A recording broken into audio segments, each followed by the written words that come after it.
It's the first time I've used this microphone thing. So, Oh, how wow. are you doing? Hi. Hi. So you look great. You look healthy. Who do you have Oh, this is a little Sigurd. He's hungry. Great. Let me turn up your No volume problem. a little. Awesome. I didn't get a chance to look at any of your podcasts. I meant to, but then there's this and 2 other people and a husband, so 4 Oh people. yeah, you got it. So basically the gist is that since I started doing this with a co-host earlier this year, she and I kind of do like I don't know, I'd kind of compare it to like a radio kind of like morning zoo thing where we kind of talk about topics of the day and shenanigans, and we tell rude and crude stories, and we'll cut in little like video clips and things. But the other thing that we do is reach out to artists in the community and just like the world community at large. Just I only happen to know people in the United States. Yeah. And just talk about, I've talked to actors and musicians and directors and um, writers, everything you can think of, and just kind of talk about their life experience and how things are going and how you survive the lockdown, all that crazy stuff. So yeah, I Yeah. haven't talked to you for so long, and I was just really curious to see what you've been working on. So Yeah. I've been working on children more than anything. I moved to Minnesota. so I guess we can start there. That'd be kind of interesting. So how long ago did you move from California? Gosh, must be like 8 years. 8 years ago, and moved to Washington, to the Olympic Peninsula, to Uh-huh. actually be with my now husband, who I've known for like 25 years, going on 30 now. Met him when I was 17, and he actually was the best friend of my soon-to-be husband. Truth was, though, I was in love with him, and then ended up marrying my husband because he was second best, I guess. I don't know. It Wow. was a strange event. Future soap opera stuff there, yeah. I know. Well, there was yeah, a little bit of dishonesty involved on my husband's part. So to keep us Ah, apart, that's it life. happens. That's what happens, right? Um, But he's the one who so, brought me to, my ex-husband's the one who brought me to Los Angeles from Washington in the first okay. place. So that's how I ended up down there, Oh, okay. and worked in the film industry, and then ended up working for Trader Joe's as an artist for like 6 years. So it's like that really was the start of my professional art career, I would say. And I do remember before, well, I don't know how long before you moved. Weren't you working in a gallery as well? Yes, that was after Trader Joe's, when I finally Okay. was like, I can't do this anymore. I don't Yeah. like doing art. I don't like doing, because I was a sign artist for them. So Right. I was painting and drawing every single day, but not doing anything I wanted to be doing. And to do my own art, I was completely burning out by sleeping 4 hours a night. Yeah, and So you got to follow your bliss. You got to do the things that make you happy. And yeah. unfortunately, life's so short. It's just you gotta chase it while you can, while you physically can. So did you have anything kind of lined up in the Northwest, like job wise or art wise, for you to kind of like land and kind of get your bearings before you moved to Minnesota? I I've been doing a few things online as much as possible. I mean, started having kids very soon after moving up there. So my oldest son is 6 now, amazingly. Yeah, so basically the last 7 years has been becoming a mom and trying to figure out time to do art in between, and finding it hard, but still accomplishing a few things. I actually managed to transition to doing oil painting from doing acrylics before, Very and cool. wish I'd been doing it my entire life. It Just opened up like a whole new world. It's because the paint actually does what I wanted to. Like, it actually, the way I think like an oil painter, and I had no idea. And so I was fighting with these like sticky acrylics that dry super fast, and always being frustrated. And it's daunting because if you make a mistake, you kind of have to cover. You can't just wipe it off, which is beautiful with oils. You can just wipe it off with a rag and go, let's do it again. Before I get too much further, I wasn't sure if you wanted me to refer to you as Helena Rose or Helena Rose-Waite. I don't know if there's like your artistic um, stage name or how Sure. you wanted to be referred to.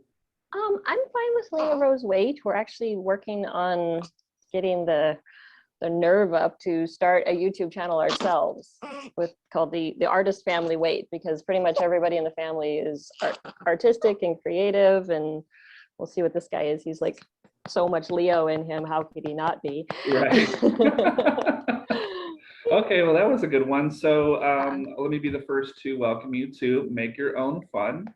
Yes. And like I said, this is a podcast where now I'm on my second co-host.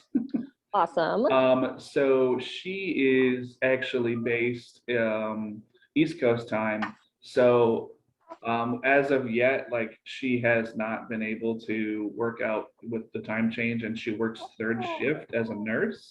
Ah, So for her to kind of like chime in on interviews is like next to impossible. I'm trying to like bolster her creativity. She's a musician, and I'm trying to help her kick her in the pants for like songwriting and stuff like that, but also trying to get her to kind of go and interview people that she knows or things like that too. But so far it's just been, I mean, she's got kids as well, so right. how it goes, it's like best laid plans. Exactly. So I guess just take me back, because I know you're not originally from California, so you can let the people know that are watching kind of where you came from, and maybe how you kind of first got interested in doing art. Sure. Perfect question. So rural northeastern Washington, that's where I'm from. I'm from north of Spokane, grew up outside of town in the woods, homeschooled. And as long as I can remember, like back to at least being 2, I was like, I want to be an artist. That is what I'm here to do. That is my job. And I was diligently every day, always drawing, always doing something creative, learning to sew, learning to sing, dance, everything creative. But visual arts was definitely my initial passion from the get-go. So that's where I came from, and I ended up going to high school a bit and ended up in the art class there, and ended up in independent art instantly because the teacher was like, okay, you know everything I have to teach you, just go upstairs and do what you want. Well, that's awesome. It's almost like a kind of like a Montessori kind of setup, it sounds like. Totally. He just said you can use any of the equipment, use anything, just tell me what you want, and I'll show you how to do it if you don't know how. So yeah, I had to Can independent you art. can you remember like any thing that you saw in like a book or a museum, or maybe a local gallery or something, where it kind of drew you in, like a particular painting or an artist or a gallery or Yeah. something? Sure. Yeah, my mom was really into art and art books, and a lot of I would say like Arthur Rackham, I looked at a lot when I was a little kid. Pre-Raphaelites. She had a lot of like fantasy illustrated books. So a very lush, beautiful, I like Waterhouse. I loved Klimt, Gustav Klimt when I got a little bit older, and Erte with the really beautiful statues. And so that's definitely probably been my heaviest influence, and it's stayed to this day. I mean, I love Botticelli now. I didn't know about Botticelli before, but huge fan. Yeah, I was gonna say, from the earliest inkling that I had of your work, there was always kind of like a fantasy element, but also like just a deep, from my perception anyway, a deep appreciation and love of nature. Absolutely. Yeah, absolutely. Grew up in nature. I'm endlessly inspired by it. It's like the one thing that I've managed to do while having kids continually is take pictures. I love the phones and their amazing cameras that I always have something. And more importantly, like the battery life getting extended in phones and the memory. You remember like the old flip phones, you take like 15 and you're like, battery full. Yeah, exactly, What's exactly. you're worthless. Yeah. But Exactly. No, it's like I don't even have a camera anymore because it's like this is so much better than any just digital camera I've yeah. had. The cameras and phones are way better. I have a couple of cameras.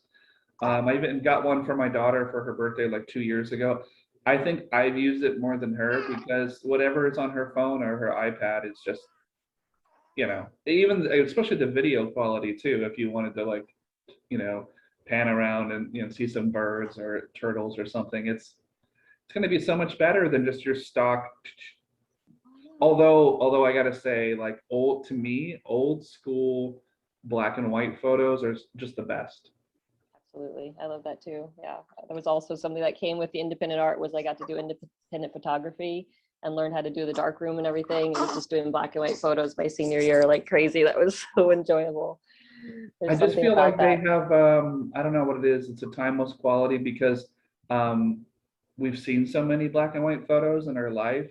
Mhm. I feel like I try to instill that kind of in younger people, but they don't have the attention span or they're just kind of over it because they have so much, video stuff coming at them 24 hours a day. But Overstimulation like crazy. oh Yeah. yeah, and you wonder Appreciating why they're like simplicity. they can't sit. Right. Right. No, I know. We've had our kids off of TV for, I think that this is the first, they're getting to watch something because I was like, Dad has a really bad headache and I'm going to be gone for a while. They're getting to watch Harry Potter, but they've been off TV for weeks because they become different people, even with a couple hours of television, like zero eye contact and just like sketchy and overly emotional. And like, wow, TV Oh poisoning. yeah, like the word I would use is touchy. Uh-huh. Like Yeah. Super. um like a peach, almost like you just gently kind of suggest things or like, hey, why don't we do this or go there? Or like, hey, in an hour we have to do you hear the Yeah, well, mine are still young enough to do far worse than that. I give it wish it was just time, give it whining and eye time, rolling. give it time. So I have something here, a blast from the past that I was going to Yes, show yes. you. I think I already sent you a picture of it, but this I is a forgot print that that I you. have of yours, and I let my daughter kind of pick the room in the house. It's in our dining area in our apartment, but Awesome. I have this print here of Wisdom of a Year, Yes. My so the very folks can see favorites. that, and they can see out my apartment window apparently. Yes. That's awesome. But That's a can you really, it let looks good. It looks like a really, really high quality, great colors. It's nice to see it actually you on the can other get a little side more of the reflection. print, There we my go. print shop. Yeah, no, You see my you can see daughter's it. bike there. I do. That's awesome. um, The superimposition. That's awesome. yeah. So what initially inspired that? I mean, I You know, know from the title maybe, but go ahead. a lot of my paintings, especially during that time period, what I was doing was I was making collages. Like I collected magazines, like art magazines, fashion magazines, uh, nature stuff.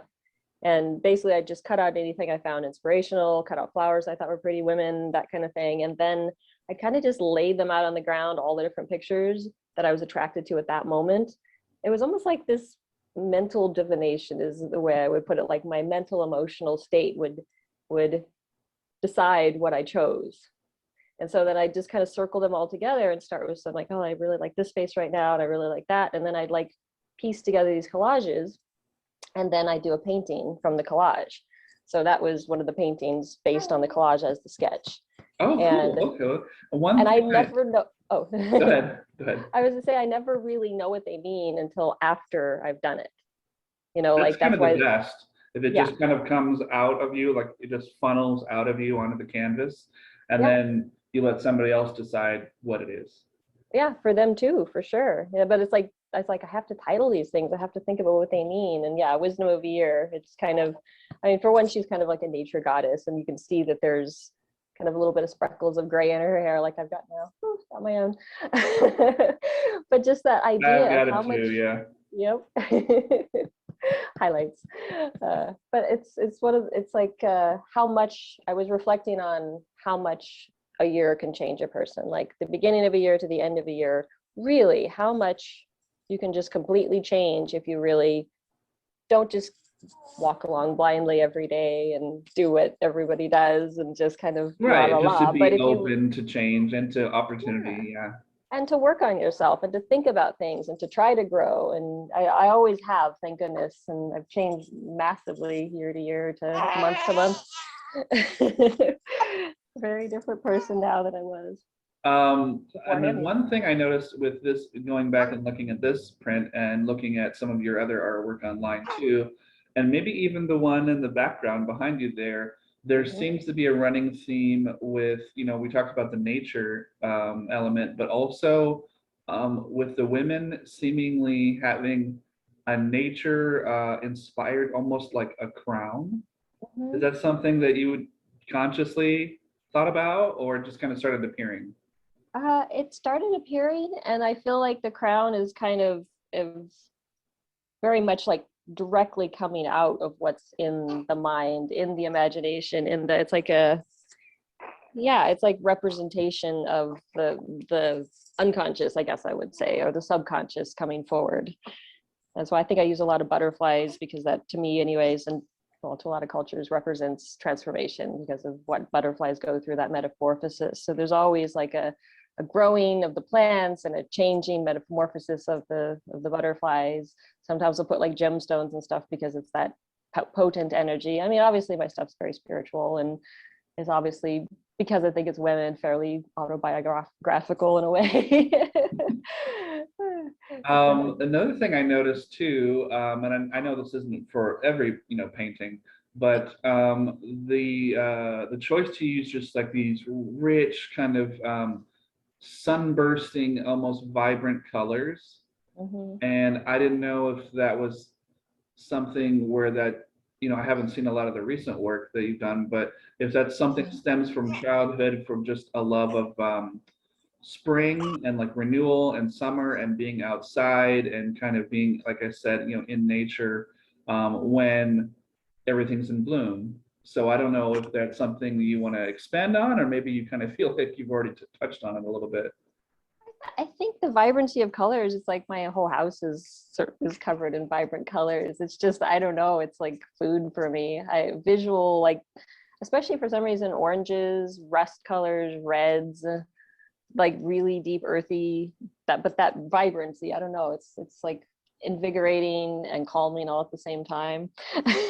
Well, like for it, instance, the painting that you have on the easel behind you, yeah. um, I noticed that it's anybody could have painted kind of like that purple or lavender, and a lot of people would have chosen just kind of dark and oppressive. And Mhm. even that, almost like that plum color really pops, and it seamlessly goes into the sun gold kind of yellow. Yeah, And so like I said, it, just some people would have kind of chosen a different path and a little bit darker. And there's just mhm. something about you that it's always about going for the light or finding the light or like Definitely. rejoicing in the light.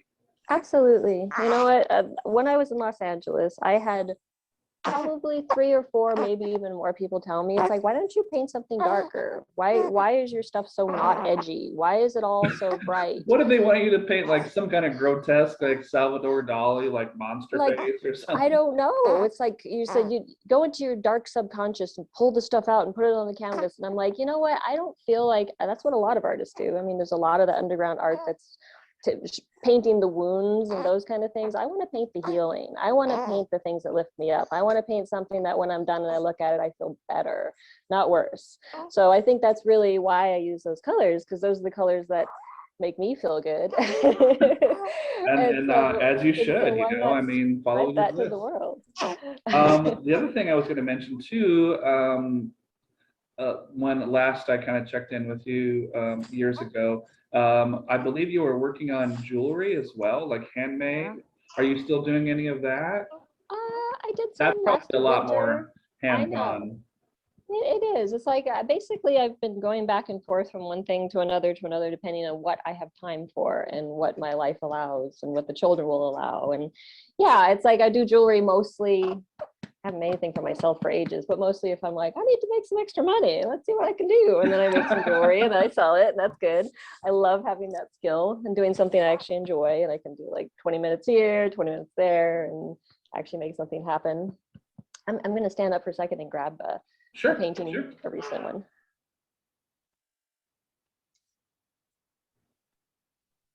So this is one I haven't done much with. I think I do have a print available, but it's, okay, let's see if we can do this. Wow, So this I is love an the oil booth. outfit too. Thank you.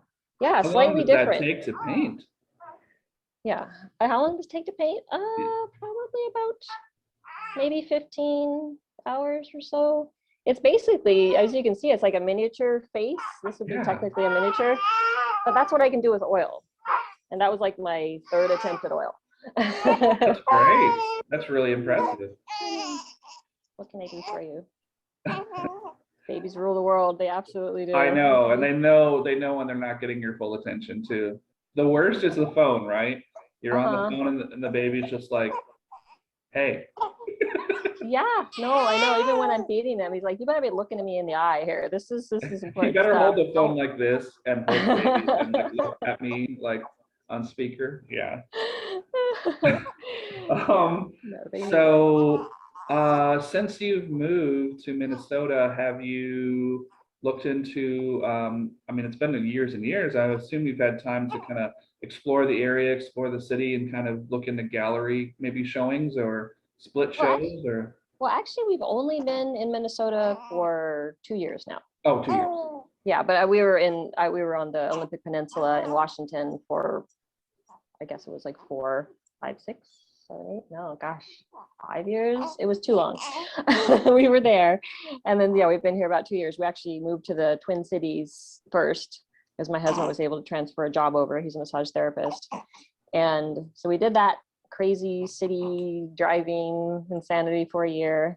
And then during the lockdown, actually, the building we were in sold, and the new person who was owning it was going to renovate all of the units, and we could move back in for like time and a half. They moved us to another unit during construction, and we're like, he's like, or we can give you an incentive to move. And I'm like, yeah, let's get the heck out of here. We don't know what we're going to do. He wasn't working.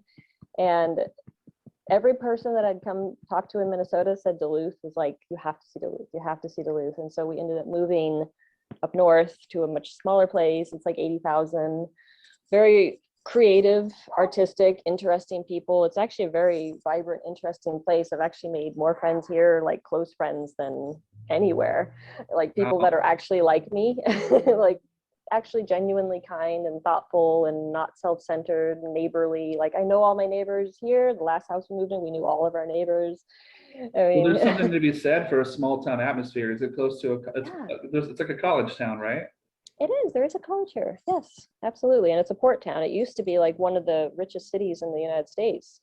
I don't remember, I think like the 1800s. Yeah. And there's like huge amounts of wealth because there is a way to get to the ocean through the Great Lakes. So it's a port town because of that. That's very similar to where I lived, where I grew up in Kent, Ohio, which really vibrant art scene, music scene, acting, writing, painting, everything you can think of right there by the college, Kent State, where I went to college. And Cuyahoga River comes through there on its way north to Cleveland. So we're close to Akron and bigger cities. But it's weird. I was just talking to a guy that I went to high school with that I interviewed for his band's album release. And I haven't been back for like 9 years. And everybody's just telling me it's not the quaint little town that I kind of grew up in. So I think that's just going to happen, you know? I know. Everything changes. Yeah, demographics change, economics change. Unfortunately, drug situations happen in small towns way too much. I mean, that's the town I grew up in is like, okay, now it's a meth town. Didn't used to be that. It's a sad situations. Yeah, the town we moved away from actually ended up, it's like full of homeless people now. Like they shipped from Seattle to Port Angeles and like tent cities along the beaches, and we got out just in time. Well, I remember when I first moved to Santa Monica, and it took me a while to get used to the fact there were just homeless people everywhere on the streets and on the beaches and everything, until I had been there for a couple of weeks, and one of my neighbors pretty much laid it out for me pretty rationally, which was, if you were homeless, you wouldn't live where it's warm too, right? I mean, why would you live somewhere cold? That makes so much more sense. So much more sense there. And it doesn't seem quite as bad. It's like, yeah, when it's here or in Washington where it's like half the Freezing, time it's raining, horrible. yeah, Raining, miserable. yeah. Yes, Now that's a exactly. thing that leads right into the weather situation, which was it pretty depressing living up there in the Northwest Yeah, with the rain? it was not even, there wasn't enough rain. There wasn't enough of anything. I think where we were, there's like this little pocket of doesn't get a lot of rain, it gets some, but a lot of times the sky's just like slate clean white. There's like this marine layer. So there's like no sun, there's no shadows. It's just white sky. It's like another white sky day. My No, God, that it's was, almost like another planet. Yeah. yeah, that was not okay for me at all. I'm like, I'd rather see action. If there's going to be weather, I want Or there to be animals or birds or something. weather. I know. And even in town, there wasn't very much. Very odd, very strange, kind of wiped clean, sort of blah. Yeah, I So wonder if yeah, I was something like, no. ominous happened there years ago. Who's to say? But it sounds like Minnesota is definitely working out better for you. Oh my goodness, it's fantastic. Yes, it really, really is. And there's all kinds of people waiting to like, well, when you start doing art again, we have places you can show, and it's like they want to put me in the newspaper. And I mean, there's so much just general support for what both my husband and I are doing because he's an artist as well. He does like Northern Renaissance style and doesn't have a huge market elsewhere. Here, everybody knows what that is and absolutely loves it. So it's, yeah, Hey, clearly it's where like we're it's supposed to a be. match made in heaven. So you mentioned earlier that you had worked in the film industry. What exactly did you do with that? First started doing like special effects work, like props and models and painting, building sets and stuff for commercials, and did a lot of that. And then on the side, between jobs, did background work where you get to Oh, be an I extra in the did background. so much of that. So much of that. That was So so so fun much of that, though. I just started referring to myself for a while as just human furniture. Right. Exactly. Exactly. Yes. Just Weird. or Like somebody would get on a bullhorn and we'd move like cows, like exactly. like human Muppets or something. But Yeah, it's a so great have place to you be thought any fun. more about, since you're kind of settled there now, about, there's gonna be like film productions there in that area or in the larger cities. Have you ever thought about getting back into not the background stuff, but just kind of working and doing artwork for films at all? Nah, it was Is it never an too intention involving, of too like mine. crazy of a schedule? Yeah, it's crazy schedules, days of working without sleeping. It's like people who do that kind of work are very hard on their bodies. There's a lot of Or chemicals they're involved. very young. Oh, well, not necessarily. I mean, for the most part that I've seen, the people that are like the PAs and that do all Oh, the yeah. running around and stuff, Like, those people yeah. are like in their 20s. They don't have And kids. living on coffee and cigarettes. Yeah. Like, And it's like seriously. they can be out until 1 o'clock and show up for a 7 a.m. call time and be fine Hmm. and have like a donut and coffee. And Right. I can't do Yeah. that stuff anymore. No, exactly. I don't know how I lived off of 4 hours of sleep a night, although I'm close to that right now. It's just, I can imagine. I imagine your favorite hobby right now is probably sleeping.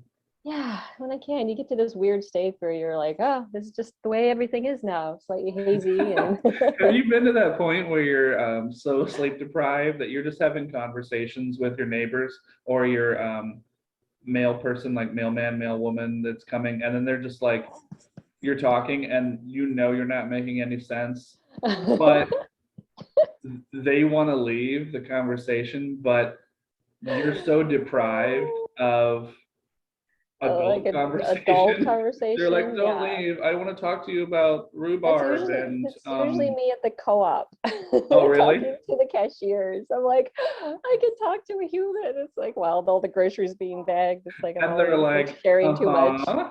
Uh-huh, Exactly. that's great. Yeah, what you said, that's great. Thankfully, I have So tell responsive me a people. little bit about your process. Let's say um, you get an idea. I'm gonna guess it's probably 3 in the morning because you're up doing a feeding or you're trying to sleep anyway. And let's say you get an idea. Do you have let's say like a notebook and some pencils and some pens like near your bed or like in the living room or something where you can just jot it down So you're thinking terrible of like, about oh, it. I have this image and I want to write it down so I don't forget it. Or do you just automatically have like a small like canvas set up in your studio and you can just doodle and then go back to sleep or something? Oh, I wish. No, I'm horrible about writing things down. My husband's always saying, you need to write things down. You need to make lists. He's got like this awesome little notebook about painting ideas from like years and stuff back. And I'm like, I like it. Like I was talking about the collage pieces. It's like so much for me happens in the moment. So much of it is more of like a channeled download than a, oh, I have this idea, this concept that I want to get across. I'm going to take note of that and do it. It's more like, I have time to do art. What's going to happen? That's kind of how it occurs, you know. And then of course, when I'm working on something like this, this is nowhere near where it's going to be. This was an acrylic painting that I started when I was pregnant with my first son, and I worked on a little bit with my daughter, and I worked on a tiny bit with him. But what I did was I'm trying to transition between the acrylic layer and what's going to be an oil painting. So this is like a blue wash because I wasn't happy, like the colors just weren't harmonious. It didn't have the feel I wanted. She's going to be in shadow, which I didn't understand how to do. Like she's sitting under the shade of a tree. So that's why I chose this cool wash to kind of Oh, okay. Yeah, dim it yeah. down.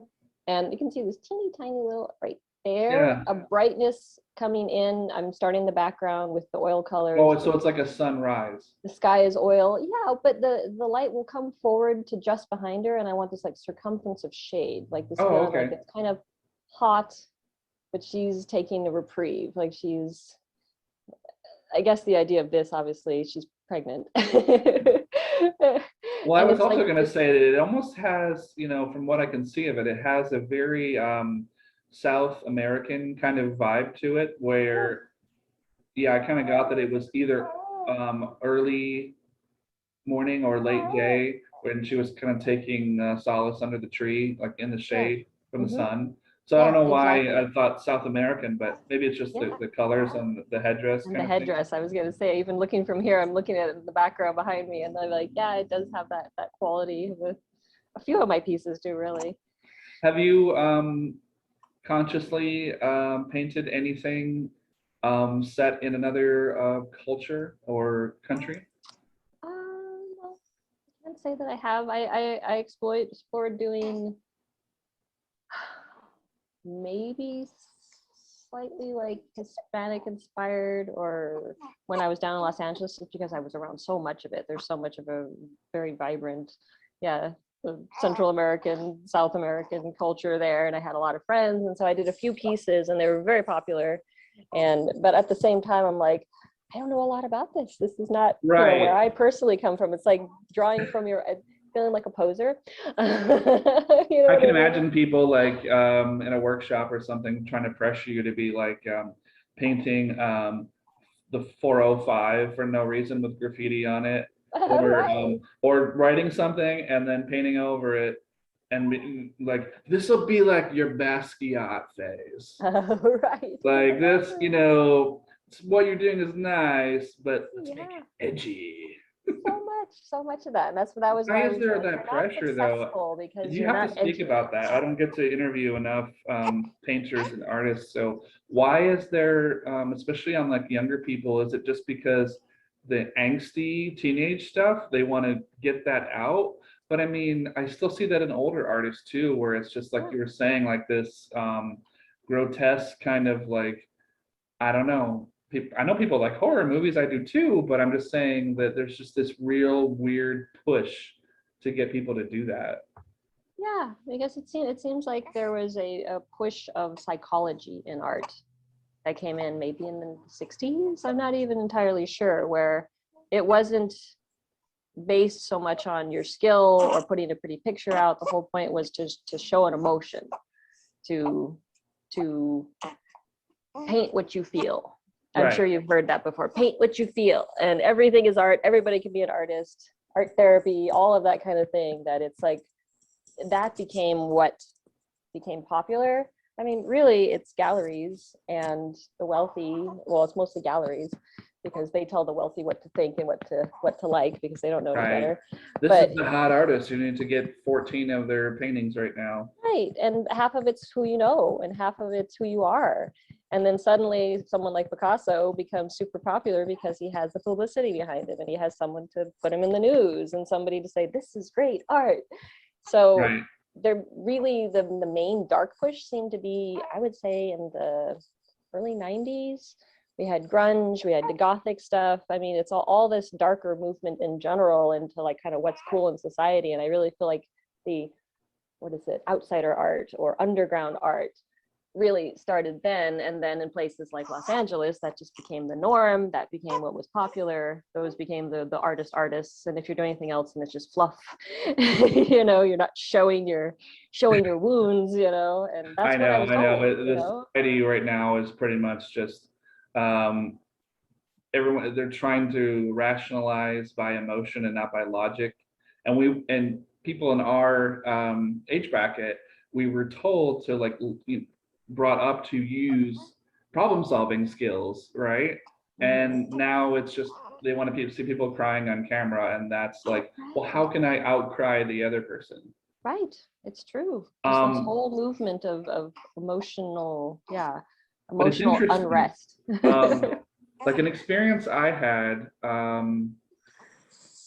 and maybe you can relate to this, is something where it's you have something in your mind of like a famous painting, um, what it is, something you've seen in a book, something you've seen in a movie, other people have told you about it, and then you go to where you can see, if not that painting, something else by the same artist, and you have like a weird reaction to it.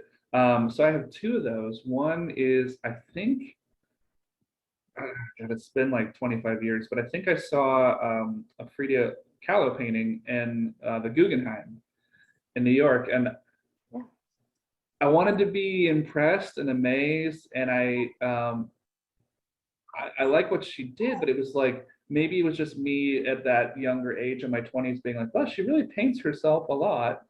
Right. Okay, that's neat. And I was kind of disappointed in myself, like, why am I not having any kind of gut reaction to this? Because I was told I should like it, or I'm supposed Right. to be impressed.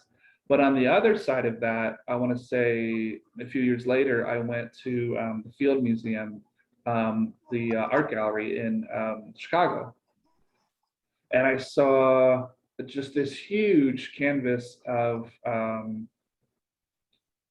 Jackson Pollock. Right. Now, I saw his stuff in a book, and I Right. was like, splatter Right. painting, Exactly. ugh. And I've Yeah. seen his film and watched the actor pretend to do it, and I was like, Right. ugh, whatever.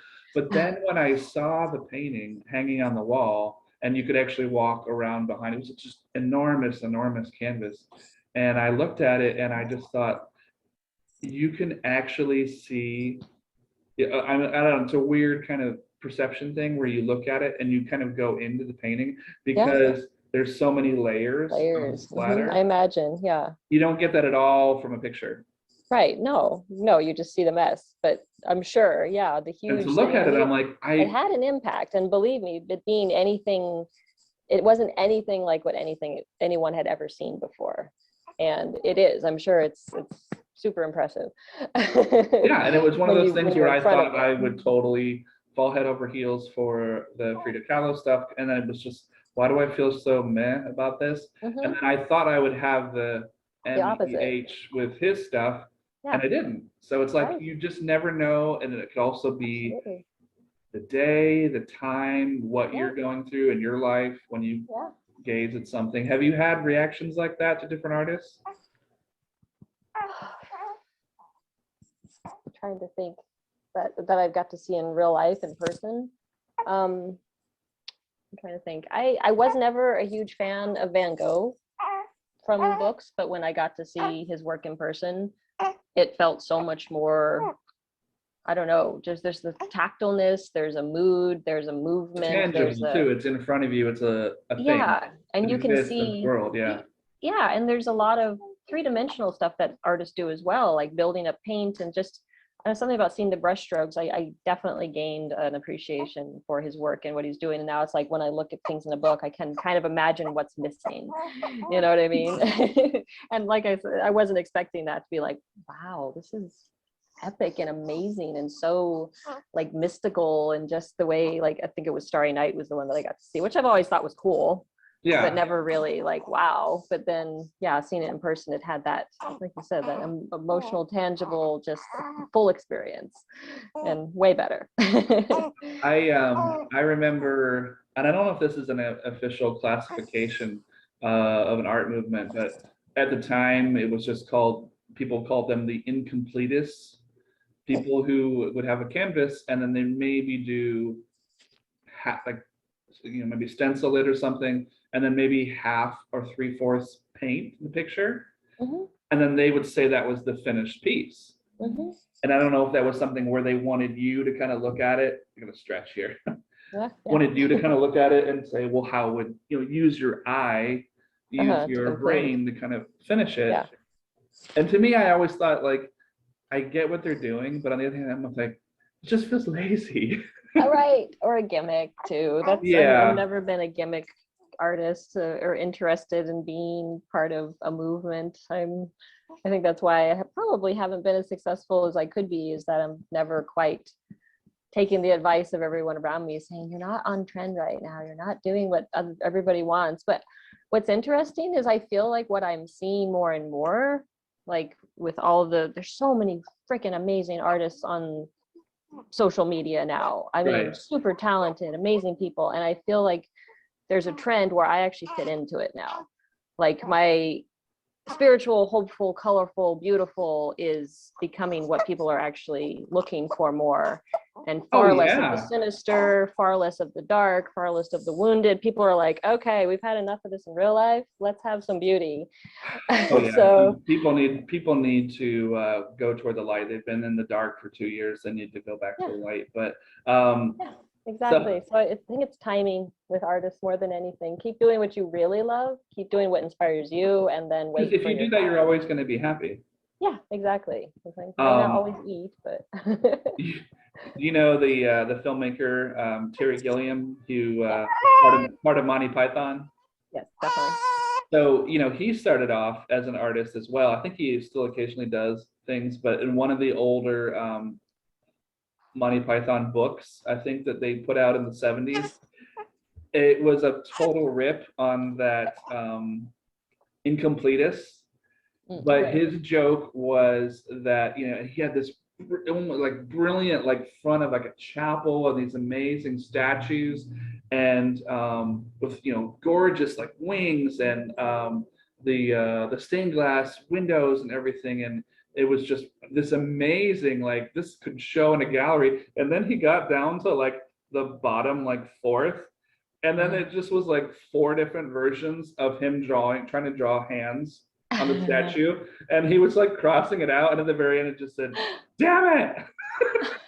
That's awesome. And I just thought that was great, because somebody has to call people out on that. I don't want to call anybody's art bullshit, but that was, you're totally right, it was a total gimmick. And I thought that was great, where it's like, so basically he's saying, well, maybe these people just couldn't draw hands, and they're like, well, how would you finish this painting? Exactly. It's like, damn it.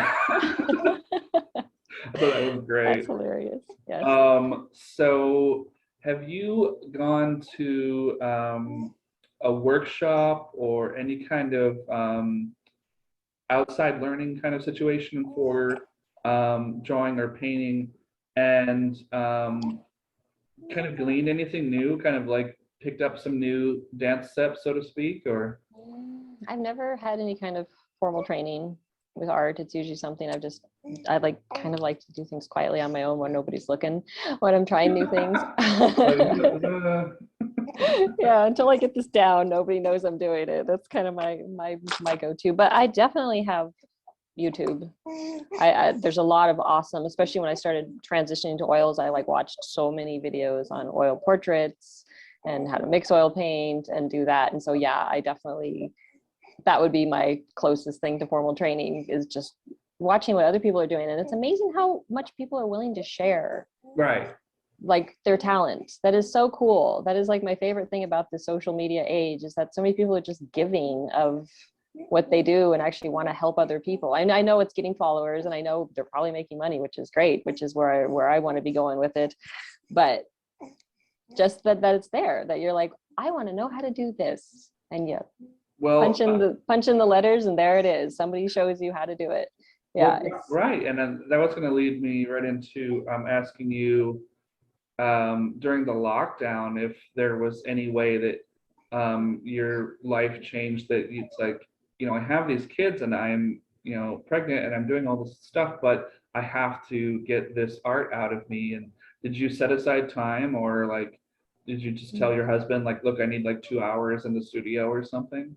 During the lockdown, I think that was a whole year where I don't actually think I did anything creative. And it was before the lockdown. I actually went to bartending school when we moved to the Twin Cities, and got a job as a bartender in like a really high class, upper scale Indian restaurant, like my first job. Wow. Where I was making like all these really beautiful cocktail things with all kinds of stuff in them, really high paced, really intense. And we were really just working on surviving in the cities, super expensive, and we both had to figure out how to work.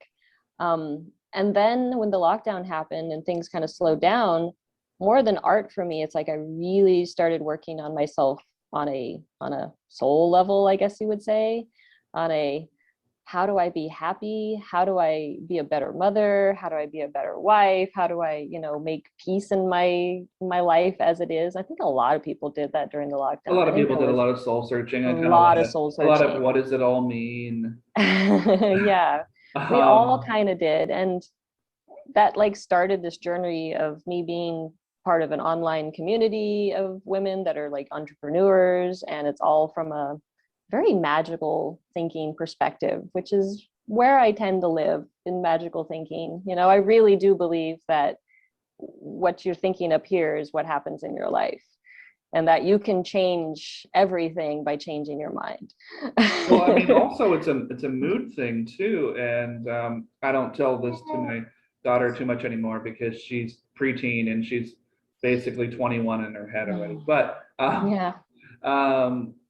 I would always say, no matter what your mood is, like when you get to school, walk in the door with a smile on your face.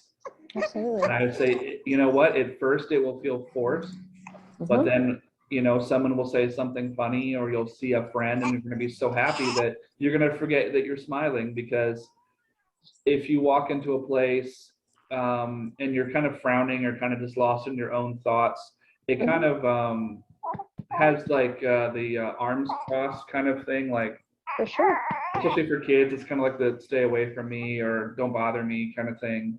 Yeah. So it's kind of something I've adopted in my life, where I've noticed, because to piggyback on what you were saying, like even if I'm by myself and like I go to a park and I just want to walk outside and get some exercise and make a funny video or something, like if I'm around people I don't know, especially strangers, if I'm just tunnel vision and looking at my shoes and I'm not paying attention, there's this kind of like, especially now with you don't know who's vaccinated, but I mean that this whole like stay away from me kind of vibe that you don't even realize you're putting out there. But then if you're walking and you're like, hey, how's it going? They're like, it's a beautiful day. People just automatically have this built-in like, oh hey, yeah, you're right, have a good day. It's amazing. I think it's because like we were saying earlier, we're both kind of raised in small towns. Yeah. Where you're it just comes from you, where you're just, and it's like you lived in LA for a while, so that there's this weird thing where people don't trust that you're being like sincere if you're happy. Right. Like, are you faking being happy? No, I'm just, hey, the sun's out and it's a Sunday and I'm having a walk in the park, Yeah, right. But it makes all the difference. Your day will unfold completely differently if you take that attitude. Absolutely. Good things will come your direction, positivity. And yeah, when you're basically putting the walls up, how are you going to let anything in? When you're putting the walls up and focused on difficulty or whatever's going on in your head or the world, then yeah, you're going to attract more of that. So yeah, it's so important. Attitude is so important. Well, I mean, I'm sure it's similar for you. Look, if you go for a walk in the park and you get out of the car and you're walking through the parking lot, and that first like step or two on the path, you're on the trees, aren't you just kind of just taking that deep breath and you're just like, like the stress just evaporates, right? Yeah. Yeah. We have a yard in this house for the first time. It's a smallish yard, but our neighbor was kind enough to let him use his backyard as well, which he just leaves wild. So there's like trees back there and wildflowers everywhere, cherry trees, and the kids actually have made little like paths that look like animal paths back. So it's so, even just stepping out the back door and just sitting down on the grass when I'm starting to feel overwhelmed, I'm like so thankful for Right. nature, for trees, for birds, for weeds that are wildflowers and herbs. And yeah, it is absolutely re-energizing to get to be in nature for as much as possible, Yeah. and getting to go down to the Lake Superior. It's just amazing. Just putting your feet in the water, it also can just change everything. Oh yeah, for sure, for sure. Like your first interview.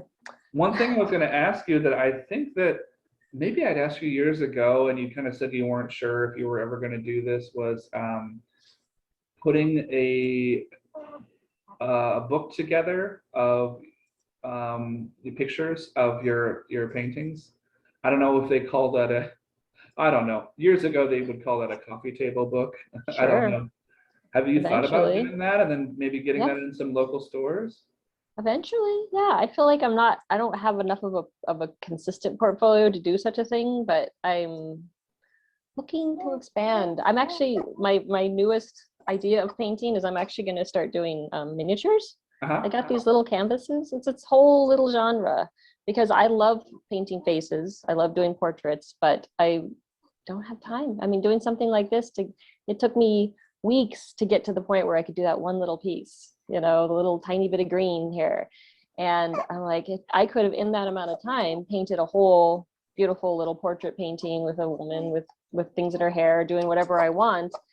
And so I'm gonna attempt that, because I do have moments during the day when he's napping, when the kids are engaged in something, that if I could just pick it up and do a little something, I could start creating images again, and I'm feeling more productive.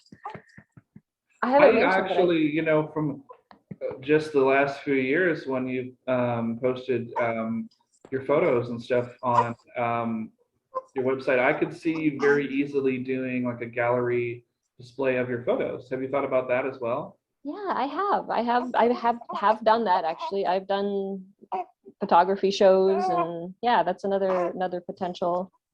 I'm not sure. I think right now, just the way the world is and having the kids, and I'm going to be homeschooling too. We're starting that, trying to teach them how to read, and It's a lot, yeah. daunting. Yeah.